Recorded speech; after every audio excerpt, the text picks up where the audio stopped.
네, 구독자 시청자 여러분 반갑습니다. 박 작가입니다. 자, 비트코인 가격이 지금 좋은 흐름들을 계속 이어가고 있는데요. 연준 파월의 어제 발언으로 인해서 지금 미국 증시는 많이 무너졌습니다. 자, 그런데 비트코인은 전혀 상관없이 반대 움직임을 보이고 있는데요. 자, 거기다가 하루 사이에 또 새로운 소식들도 많이 전해졌습니다.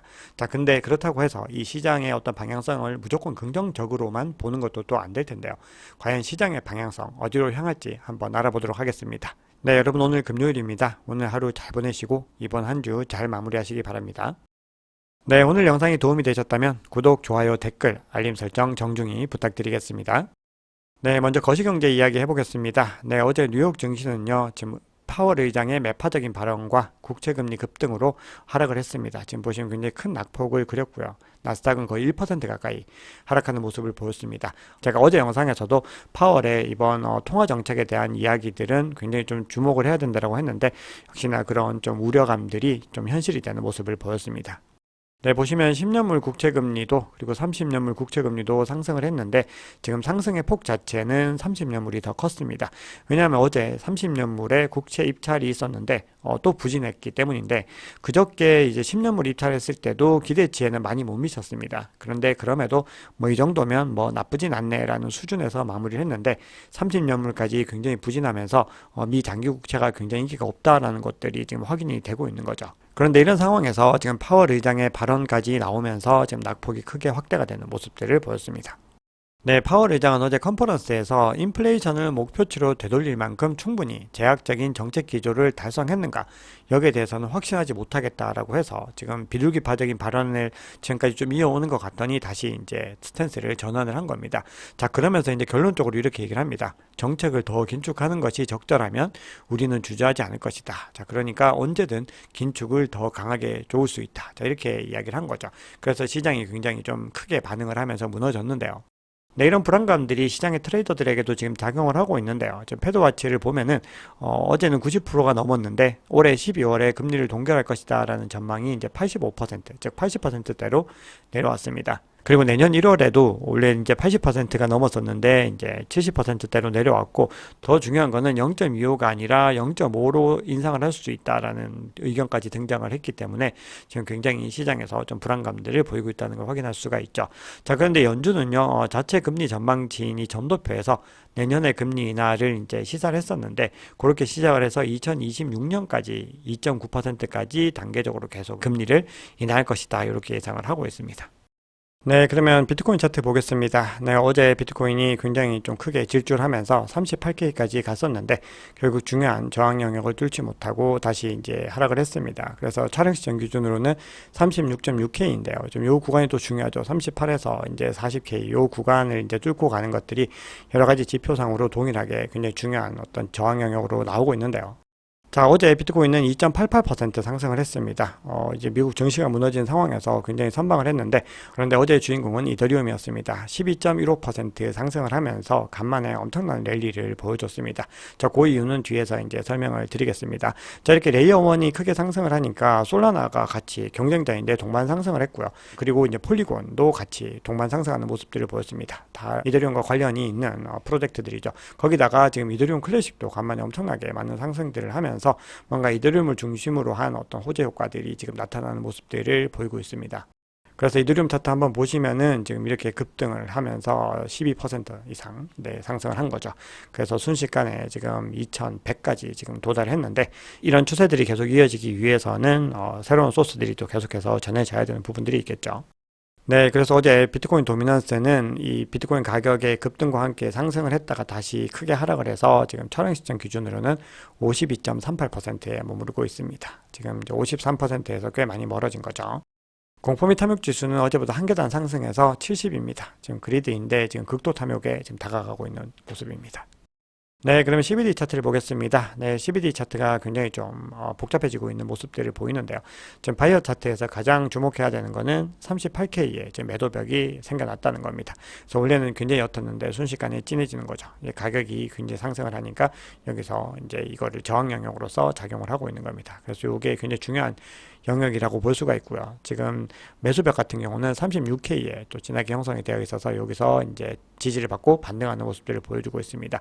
그리고 그 하단으로 35K 그리고 중간에도 있고요. 촘촘하게 형성되어 있는 모습들을 볼 수 있습니다. 그리고 33K에도 가장 뚜렷하게 매수벽이 형성이 되어 있습니다. 자, 그러면 고래들의 움직임 한번 보겠습니다. 지금 가장 큰 규모의 갈색 고래가 이제 크게 움직여줬습니다. 이 구간부터 물량을 굉장히 크게 넣는 모습들을 보여줬고요. 여기서 가격이 크게 상승을 했고 여기서부터는 계속해서 횡보 흐름을 이어가고 있습니다. 근데 같은 구간 동안에 이 보라색 고래도 같이 이제 상승 움직임에 동참을 했는데 여기서부터 물량을 좀 던지는 모습이고요. 그리고 지금 빨간색 고래도 좀 지지부진한 모습들을 보여주고 있습니다. 자, 그래서 가격이 좀 소폭으로 하락을 했는데 그 이후에 이제 녹색 고래가 굉장히 큰 물량들을 또 넣으면서 가격 반등을 좀 이끌어준 요인이 되었다라고 볼 수가 있습니다. 그래서 지금 이 구간에서 전반적으로 활발하게 손바뀜이 일어나고 있는 것을 확인할 수 있습니다. 네, 그러면 지금부터는 이 시장의 중요한 뉴스들을 좀 전해드리겠습니다. 지금 비트코인 현물 ETF와 관련해서 가장 발빠르게 소식을 전하고 있는 게 지금 블룸버그이죠. 근데 블룸버그의 ETF 전문 애널리스트인 제임스 데이파트가 블랙락이 이더리움 현물 ETF를 신청했다라고 소식을 전했습니다. 이게 지금 나스닥에 정식으로 등록되어 있는 19B4 서류 어떤 등록 여부를 표시한 거죠. 지금 현물 ETF가 승인이 완료가 되지 않았는데 이렇게 빠른 행보를 보인다라고 하는 거는 시장의 변화가 지금 얼마나 급박하게 일어나고 있는지를 확인할 수 있는 겁니다. 그래서 지금 이미 아크인베스트가 이더리움 현물 ETF를 신청을 해놓은 상황에서 또 이제 블랙락이 등판을 하면서 비트코인 현물 ETF의 그림과 좀 비슷하게 그려지고 있습니다. 그래서 아마도 뭐 3개월에서 6개월 정도의 간격을 두고 이더리움 현물 ETF도 시장에 나올 가능성이 굉장히 높아졌다. 자, 이렇게 볼 수가 있겠죠. 네, 그리고 지금 일본 최대 증권사이죠. 노무라 증권도 암호화폐 자회사인 레이저 디지털을 통해서요. 지금 기관용 이더리움 펀드를 출시했다라는 소식이 전해졌습니다. 그러니까 기관의 관심이 지금까지는 비트코인에 집중이 되어 있었는데 이제 이더리움으로 계속해서 지금 넘어가는 모습들을 보이고 있습니다. 그래서 지금까지는 이더리움 가격이 지지부진했지만 앞으로는 이더리움의 어떤 중요한 소스로 작용이 되면서 가격이 좀 꿈틀댈 가능성이 보이고 있는 거죠. 네, 그런데 더 고무적인 거는 지금 폭스 비즈니스가 보고서를 통해서 지금 이야기를 하고 있는 건데 블랙락이 내년 1월까지 비트코인 현물 ETF 승인을 확신하고 있다라는 어떤 보도를 내보냈습니다. 네, 그러니까 이 얘기는 지금 과거에 아크가 2번 거절을 당했었죠. 근데 이 아크 인베스트와 똑같은 이유로 거절할 수가 없다라는 겁니다. 자, 거기에는 굉장히 중요한 이유가 코인베이스를 공동 감시 파트너로 이제 추가를 했고, 그리고 선물 ETF와 현물 ETF의 어떤 근본적인 차이. 그러니까 선물 ETF와 달리 현물 ETF는 이 가격의 어떤 조작들에 더 취약하다. 뭐 이런 것들에 대해서 이제 SEC가 논리적인 근거를 댈 수가 없다라는 겁니다. 자, 그래서 지금 시장에서도 이미 뭐 승인 자체는 거의 확정적인데 시간의 문제다. 이거는 거의 뭐 대부분의 사람들이 이제 인식을 하고 있는 겁니다. 그럼에도 불구하고 SEC가 제멋대로 또 회방을 놓지 않을까라고 생각할 수 있는데 뭐 그럴 가능성도 있는데 만약에 그렇게 됐을 때 SEC가 확실하게 논리적인 근거를 확보하지 못한다 그러면은 SEC 어떤 존립 자체가 위험해질 수 있고 게리 갠슬러는 뭐 그 자리에 앉아 있을 수가 없게 되는 현상이 발생할 수밖에 없습니다. 왜냐하면 최근에 리플과의 소송에서도 사실상 패소를 한 거고 그리고 그레이스케일과의 소송에서도 패소를 했죠. 지금 SEC가 함부로 자신들의 무논리를 이렇게 들이댈 수가 없다라는 겁니다. 자, 거기다가 지금 공화당의 톰 해머 의원 같은 경우는 가장 지금 SEC를 향해서 날선 비판들을 하고 있는데요. 지금 게리 갠슬러에 대해서 그는 굉장히 무능하고 또 무능하다라고 이야기를 하면서 지금 암호화폐 산업에 대한 집행 남용을 억제하는 개정안을 도입을 한 상태입니다. 그래서 지금 이게 초당파적인 이 수정안이 어제 반대가 하나도 없이 하원을 통과를 했습니다. 그래서 지금 SEC가 앞으로는 지금 본인들 마음대로 이렇게 칼춤을 출 수가 없는 그런 상황들로 지금 가고 있는 거죠. 네, 그럼에도 불구하고 여러분들도 좀 조심하셔야 되는 부분들이 있는데 지금 어떤 상승세의 어떤 움직임들이 사실은 과거 사이클들과 대비하면은 조금 과한 구석이 분명히 있는 것도 사실입니다. 자, 근데 이거는 이제 과거와 달리 비트코인 현물 ETF라고 하는 굉장히 큰 호재를 앞두고 있다라는 기대감들이 많이 반영이 된 거기 때문에 충분히 또 이해할 수 있을 만한 상황인데요. 자, 우리가 시장을 좀 구분해서 살펴보면 어제 보여드렸던 장표를 보면은 이제 시장을 크게 4단계 정도로 이제 구분을 할 수가 있다라는 거거든요. 근데 여기서 이제 크립토 윈터 구간을 겪고 나서 우리가 이제 회복하는 구간들을 겪고 자, 그리고 나서 이제 반감기가 다가오는 기점을 통해서 이제 상승장이 초입으로 시작이 되고 그리고 대세 상승장으로 이렇게 이어진다는 겁니다. 그래서 우리가 상상하는 그 불장이 대세 상승장이라고 하는 거는 반감기가 끝난 시점에서 오는 경우가 많죠. 그러니까 반감기가 끝나고 1년에서 1년 반, 그 구간을 보통 대세 상승장이라고 부릅니다. 그래서 지금 현재의 사이클로 봐도요, 지금 대세 상승장은 여기에 위치해 있는 거고, 우리가 지금 생각하는 이 강세장이라고 하는 거는 그 불장의 의미와는 차이가 있다는 걸 분명히 구분해야 됩니다. 자, 물론 이제 이 구간에서도 이제 상승의 랠리들을 과거에 이제 이어갔었는데, 문제는 이 과거의 랠리들을 보면은 굉장히 큰 폭의 낙폭들이 일어났던 구간들이 있다는 거거든요. 물론 이 구간은 이 코로나라고 하는 이 블랙스완이 발생했던 구간이기 때문에 뭐 어쩔 수 없는 상황이지만, 어쨌든 굉장히 큰 낙폭들이 이제 발생을 하는 구간들이 있기 때문에 우리가 이 구간에서는 좀 각별히 주의를 할 필요도 있다라는 거를 좀 말씀을 드려야 될 것 같습니다. 네, 그래서 지금 JP모건에서는 지금 어떤 보고서를 냈냐면은 최근에 암호화폐 랠리가 굉장히 지나치다라고 지금 보고서를 공식적으로 냈습니다. 그래서 그 이유가 이제 세 가지로 지금 구분이 되는데, 이제 첫 번째 이유는 뭐냐면은 비트코인 현물 ETF 승인에 따른 자본 유입이 기대보다 적을 것으로 예상된다. 뭐 이렇게 얘기를 하고 있습니다. 이건 어떻게 보면은 굉장히 크게 지금 찬물을 끼얹는 건데요. 자, 그러면서 이 근거를 뭘로 들고 있냐 하면은 비트코인 현물 ETF가 이미 뭐 존재하고 있는 캐나다나 아니면 ETP 상품 이 많이 있는 이 유럽의 사례만 봐도 알 수 있는데 생각보다 크게 반응이 없지 않냐, 뭐 이렇게 얘기를 합니다. 자, 그러면서 그 대신에 그레이스케일 비트코인 트러스트와 비트코인 선물 ETF에 묶여있던 이 자금들이 새로 생겨나는 현물 ETF로 이동할 것이다 라고 하는데, 당연히 이거는 이제 찬성할 수 없는 의견이고요. 지금 유럽과 캐나다의 사례들을 전 세계의 어떤 금융 최강국인 미국과 지금 비교를 한다는 것이 말이 안 되고, 그리고 지금의 어떤 소셜 볼륨, 이 관심사로도 아마 유럽에서 생성될 때와는 뭐 몇백 배는 차이가 날 것 같거든요. 그래서 그런 부분들은 좀 의미가 없다라는 걸 말씀을 드려야 됩니다. 물론 이 그레이스케일의 어떤 GBTC 상품이 ETF로 전환되는 과정에서 이제 환매에 대한 부분들이나 여러 가지 요소들은 신경을 쓸 부분들이 있지만, 요거는 이제 굉장히 개념이 좀 다른 얘기다라는 거고요. 자, 두 번째로 이제 얘기를 하고 있는 거는 이제 규제 리스크에 대한 부분들을 얘기를 합니다. 아직까지도 암호화폐 산업 규제는 불확실하다. 하지만 그런데 지금 현물 ETF가 승인이 되면은 규제가 더 명확해지는 흐름으로 갈 수 있겠죠. 왜냐하면은 이게 제도권으로 완전히 유입이 된다라는 의미인 거기 때문에 계속해서 이 규제의 어떤 속도들은 더 빨라지고 이 시장의 발전과 함께 할 수 있는 어떤 규제 속도들이 늘어날 것이다라는 겁니다. 왜냐하면 바로 앞에 소개해드렸던 톰 해머 의원의 의견도 동일하거든요. 지금 공화당의 스탠스는 암호화폐 혁신을 해치지 않는 상태에서 발전시키는 거, 이게 가장 중요합니다. 자, 그리고 세 번째는 내년 이제 예정된 반감기 호재가 이미 가격에 반영이 되어 있다, 또 이렇게 주장을 하고 있는데 당연히 찬성할 수 없는 의견이고요. 그거는 이제 어떤 의미냐면은 우리가 이제 대세 상승장이라고 하는 불장이 왔을 때 어떤 시그널들과 지금 현재 시그널들을 봤을 때, 특히나 뭐 현물 유동성이나 거래량들 그리고 여러 가지 요소들을 봤을 때 차원이 다른 어떤 흐름들을 보여줬거든요. 근데 과거에 그렇게 큰 흐름을 보여줬던 그 자본들이 그대로 있는데, 이게 뭐 지금 그런 반응들이 이번에 안 나타난다라고 하는 거는 논리적으로 안 맞는 거죠. 그래서 지금 JP모건이 이렇게 내놓은 거에는 분명히 의미가 있습니다. 왜냐하면 지금 알트코인의 펌핑들이나 이런 것들이 굉장히 좀 어떻게 보면은 근본 없이 지금 발생하고 있거든요. 지금 유동성이 거의 없는 상태에서 막 알트코인들이 함부로 펌핑이 일어나고 있어요. 요거는 이제 뭐냐면은 전형적으로 기관의 장난질이죠. 이 세력들의 장난질이다. 요거는 확실히 그렇게 보이는데, 그럼에도 불구하고 우리가 이 장기적인 전망으로 봤을 때는 이 JP모건의 의견은 뭐 분명히 틀린 부분들이 많이 있다. 자, 이렇게 볼 수 있는데, 자, 그래서 결론적으로 말씀을 드리면 여기서 이제 JP모건 같은 기관들이 뭔가 흐름들을 좀 끊으려고 하는 그런 부분들도 이제 보여질 수가 있거든요. 그리고 또 하나는 이렇게 크게 이제 급등을 하는데 현물 유동성이 크지 않고 이런 식으로 계속 이어지다 보면은 조정장이 발생할 가능성도 분명히 있다라는 거. 요걸 염두에 두시고 여러분 투자 전략을 세우시기 바랍니다.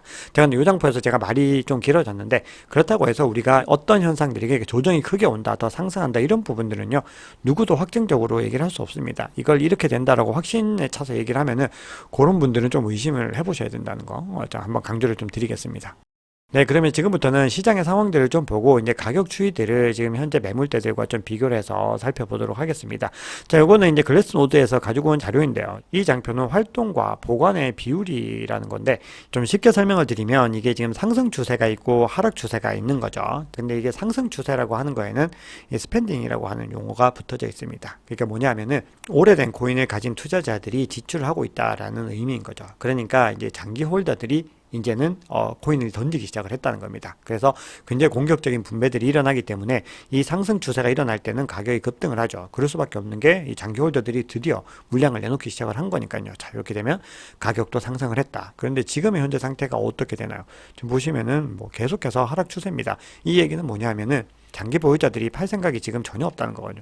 계속해서 주워 모으고 있다. 자, 이걸 볼 수 있는데 문제는 지금 이 지점이 요 구간, 요 바닥에 지금 거의 도달을 했다라는 겁니다. 그래서 지금 이 구간이 지나면은 이제 조금 더 이제 매도 물량들이 나올 수 있는 구간으로 접어들 수 있다는 거를 요 온체인 지표에서 확인할 수가 있죠. 자, 이번에 볼 지표는 투자자 활동을 평가하는 또 다른 방법인데요. 지출 행동을 이제 분석을 하는 건데, 이게 이제 셀 사이드의 리스크가 어느 정도인가의 비율을 보는 지표입니다. 자, 그래서 이것도 이제 좀 결론만 말씀드리면, 요 수치가 굉장히 높다라고 하는 거는 이 투자자들이 전체적으로 원가 기준에 비해서 본인이 매입했을 때 기준에 비해서 굉장히 크게 좀 이익을 보면서 판매를 하고 있다는 겁니다. 자, 언제 이익을 볼까요? 네, 바로 불장이 왔을 때 이익을 보게 된다는 거거든요. 그래서 가격이 굉장히 큰 순간에 이익을 보게 되겠죠. 그리고 이제 가격이 하락하는 요 구간들과 크립토 윈터 구간에서는 굉장히 낮은 수치를 보이는데, 이 공교롭게도 이 패턴을 한번 보시면은 지금 거의 지금 동일하게 지금 과거 두 차례와 지금 현재 사이클이 모양 자체가 완전히 동일하게 지금 형성이 되고 있습니다. 자, 그러면서 지금 요 포인트들을 지나서 지금 여기 이제 상승하는 추세로 지금 올라타는 모습들을 보이고 있거든요. 그래서 이 지표에서도 지금 반등의 어떤 움직임들이 나타나려는 모습들을 보이고 있다는 겁니다. 네, 그리고 지금 가격 어떤 변화들을 살펴봤을 때는요, 지금 시장의 어떤 이슈들에 의해서 많이 움직여지고 있는 거를 또 우리가 확인을 할 수가 있습니다. 자, 그래서 로빈후드가 유럽연합으로 이 암호화폐 거래를 확대하고 영국 중개사 출시 계획을 지금 발표를 했습니다. 그래서 이런 소식들이 전해지니까 이 소셜 볼륨에서 이 로빈후드와 관련된 부분들이 굉장히 크게 늘어나는 걸 볼 수 있는데, 그 낙폭과 이제 가격의 어떤 추이들이 비슷한 움직임을 보이고 있는 걸 확인할 수가 있어요. 그래서 지금 이런 움직임들이 새로운 소스들, 이 재료들이 계속해서 지금 이 시장에 진입을 하게 됐을 때는 이 새로운 트레이더들이나 투자자들에게 노출이 계속해서 증가가 되면서 시장의 상승들을 견인할 수가 있다는 겁니다. 그래서 지금의 상황은요, 아직까지 반감기가 오지 않았고 현물 ETF가 출시가 승인이 되지 않았기 때문에 계속해서 이런 소스들에 의해서 이제 움직이는 그런 시장이다라고 또 확인할 수가 있죠. 네, 그럼 리플 소식 간단하게 전해드리고 지금 가격 추이를 좀 보겠습니다. 네, 친 리플 변호사입니다. 제임스 K 필란이라고 하는 되게 유명한 분이 있죠. 이분이 XRP 커뮤니티에서도 굉장히 많이 활동을 하는 분인데, 미국 SEC와 리플이 브리핑 가능 일정을 지금 법원에 제출했다라고 지금 이야기를 하고 있습니다. 그래서 지금 아직까지 이걸 봤을 때는 이 리플이 SEC를 향해서 계속해서 공세적인 입장을 취할 듯한 움직임들을 볼 수가 있는데요. 이런 모든 이제 절차들이 이제 시작이 되고 나면은 이제 합의로 이제 이루어질 가능성이 굉장히 높아지고 있습니다. 지금 SEC의 입장에서는 쓸 수 있는 카드가 거의 없기 때문에 아마도 이제 리플과 합의를 해야 되는 상황들이 가까워지고 있는데, 여기서 지금 조금 더 우위의 카드를 쥐고 있는 거는 리플이다라고 볼 수가 있습니다. 왜냐하면은 지금 SEC는 이제 판매한 물량에 대한 모든 7억 7천만 달러를 다 지금 요구하려고 하는 스탠스인데, 지금 판결이 났을 때는 거기에는 전혀 근처도 못 미치는 2천만 달러 정도에서 지금 어떤 판결이 날 수 있기 때문에 조금이라도 더 높은 어떤 금액들의 어떤 합의금을 받기 위해서는 지금 SEC가 지금 조금 더 리플을 향해서 지금 굽신해야 되는 그런 상황들로 볼 수가 있는 거죠. 그래서 오히려 리플은 훨씬 더 지금 어깨에 힘을 주면서 지금 끝까지 가겠다, 이런 얘기들을 하고 있는 겁니다. 그래서 어쨌든 결론적으로는 지금 합의 가능성은 계속해서 지금 높아지는 분위기다, 이렇게 결론을 내릴 수가 있겠습니다. 네, 그리고 크립토 투어에서 제가 굉장히 리플 사업에서 가장 중요한 기업 중에서 SBI 홀딩스가 들어간다라고 말씀을 드렸는데, 지금 SBI 홀딩스가 계속해서 이 암호화폐 분야에서 어떤 영향력을 확대를 하고 있습니다. 자, 이번에는 스탠다드 차타드 은행과 함께 합작 투자 형태로 이 암호화폐 기반의 금융, 디파이, 자산 토크나 그리고 인프라, 결제, 메타버스 관련 전 세계 기업에 자금을 조달하겠다라고 지금 발표를 했습니다. 그래서 지금 1억 달러, 한화로는 1,300억 원 규모의 암호화폐 스타트업 투자 펀드를 조성하겠다라고 발표를 했습니다. 그래서 이런 회사들이 계속해서 지금 암호화폐 저변을 확대하고 있다라고 하는 거는 지금 이제 더 이상 많은 분들이 암호화폐에 대해서 아직도 오해를 하고 있지만 전혀 사실이 아니고 계속해서 주류 자산으로서 확대가 되고 있고, 그리고 금융에서 굉장히 중요한 역할들이 지금 생겨나고 있다라는 걸 볼 수가 있죠. 네, 그러면 지금부터는 지금 암호화폐 가격 추이를 좀 보겠습니다. 자, 지금 비트코인이 어제 또 큰 폭으로 상승을 했는데 중요한 저항 영역을 뚫지 못했고요. 지금 37K보다는 조금 더 하단에 머무르고 있습니다. 그래서 지금 단기적으로 봤을 때 가장 중요한 구간은 지금 38K에서 40K 구간에 있다는 겁니다. 그래서 이 구간을 지금 돌파를 해야지 추세적으로 더 상승할 수 있는 움직임들이 일어날 수 있다라고 볼 수가 있습니다. 자, 그래서 지금 마이클 반데포프 같은 경우는 내년 반감기 전에 비트코인이 45K에서 아마 50K 정도까지는 가지 않을까, 또 이렇게 예상을 하고 있습니다. 자, 그러면서 이후에는 32에서 35K 정도로 조정기를 거칠 가능성이 있다, 뭐 이렇게 얘기를 하는데 이제 개인적인 주장이고요. 네, 그럼에도 지금 이 가격대를 중심으로 했을 때 어떤 볼륨들은 요 구간에 굉장히 두껍게 형성이 되어 있는 걸 확인할 수 있고, 그 다음에 요 구간입니다. 그래서 요게 정확하게 38에서 40 정도가 되는 구간들이죠. 그리고 하단에는 요 구간에서 굉장히 두텁게 형성이 되어 있기 때문에 아마도 여기까지 지금 단기적으로 내려갈 가능성은 굉장히 좀 낮다라고 볼 수가 있죠. 왜냐하면은 이게 큰 조정이 일어나지 않으면 그럴 가능성이 현재 시점에서 이 거래량만으로 봤을 때는 그렇게 볼 수가 있습니다. 물론 뭐 어떤 새로운 악재들, 갑자기 뭐 ETF에 문제가 생겼다, 이런 악재들이 발생하면은 뭐 얼마든지 내려갈 수 있습니다. 아무튼 이런 상황에서 지금 요 구간 38에서 40을 뚫고 올라가는 것들이 단기적으로 중요한 변수인데요. 우리가 이제 차트상으로 봤을 때도 지금 36K 이상에서 지금 계속해서 어떤 지원 구간들이 예상이 되고 있습니다. 자, 그래서 이 구간에서 계속해서 이 구간을 지켜내는 것이 가장 첫 번째로 중요한 부분입니다. 여기서 다지기를 계속해서 여기서 굳건하게 어떤 지지 구간을 만들어내야 되고요. 여기서 이제 상승 추세를 시작을 했을 때는 38에서 40K까지 가야 된다라는 거는 모든 트레이더들이 뭐 동일하게 생각을 하고 있는 부분입니다. 자, 그런데 지금 상황에서 봤을 때는 지금 MACD 지표도 지금 골든 크로스가 일어났고, 그리고 전체적인 추세상으로 지금 굉장히 상승 추세가 조금 더 강할 수 있는 부분들이 있습니다. 자, 거기다가 지금 빨간색의 50주 지수 이동 평균선이 지금 파란색의 100주 이동 평균선을 지금 골든 크로스 하려는 거의 시점에 와 있거든요. 그래서 이 구간에서 요 이동 평균선의 골든 크로스까지 일어나게 되면은 뭔가 낙관적인 전망들이 더 강해지는 것도 사실인데요. 근데 지금 보시면 이 패턴상으로 봤을 때 이 어떤 상승 쐐기 패턴이 형성되고 있다는 부분들을 또 염두에 둬야 된다고 합니다. 그래서 만약에 지금 이 40K라고 하는 저항을 깨고 올라가지 못하게 됐을 경우는 추세가 지금 반전이 될 가능성이 충분히 있다라는 걸로 지금 기술적 분석에서는 나오고 있습니다. 그래서 그렇게 됐을 때는 가격이 과거에 중요했던 지지 구간들까지도 하락할 수 있는 가능성이 있고, 요거는 뭐 32K, 뭐 심하게는 30K까지도 열려 있는 상황이다, 이렇게 설명을 하고 있습니다. 네, 그런데 차트를 뭐 더 다르게 해석하는 의견들도 당연히 있습니다. 요거는 이제 타디 그레이드라고 하는 가장 불리시한 관점들을 소개해주는 트레이더인데요. 블루 플래그 패턴이 지금 형성되어 있다, 이렇게 또 주장을 합니다. 그래서 일일봉으로 봤을 때 지금 현재 블루 플래그가 지금 형성이 되었고, 지금 요거를 이제 방금 탈출했다라고 얘기를 하면서 이제 이렇게 가격이 상승할 가능성이 높다라고 얘기를 합니다. 자, 그러면서 이제 단기적으로 이 반감기 전까지 46K까지 도달할 수 있다라고 얘기를 하고 있습니다.